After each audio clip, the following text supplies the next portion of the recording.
Буква Щ. Щипка, щурец, щъркел и щанга.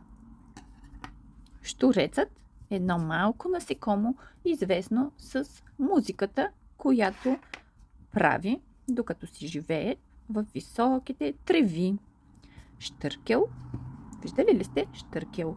Щъркелът е ето тази красива птица с дълъг червен клюн и дълги червени крака.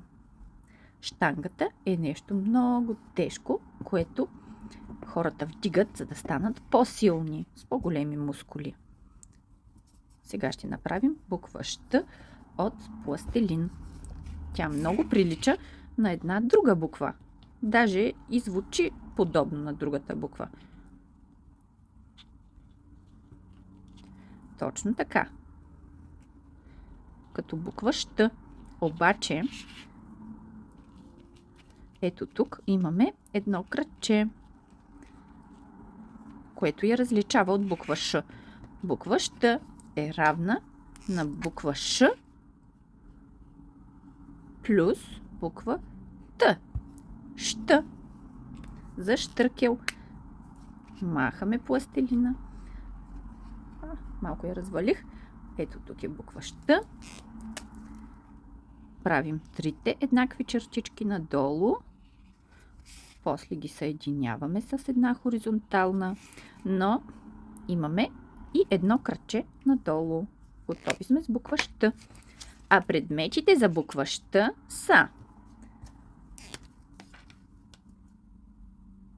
някой успя ли вече да прочете думата, преди аз да съм я казала? Оставям ви още 5 секунди.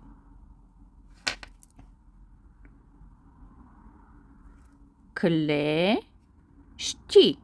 Клещи и пещ. Имаме клещи и пещ с буква Щ в тях. Както виждате, буква Щ не е първата буква на думата клещи.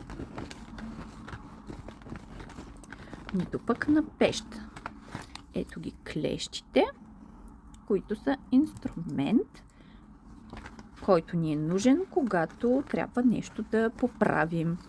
А пещ е ето това. В пещта гори огън и може вътре да си опечем пица. Да си запалим огън и да си печем разни неща. Клещи и пещ за буква Щ.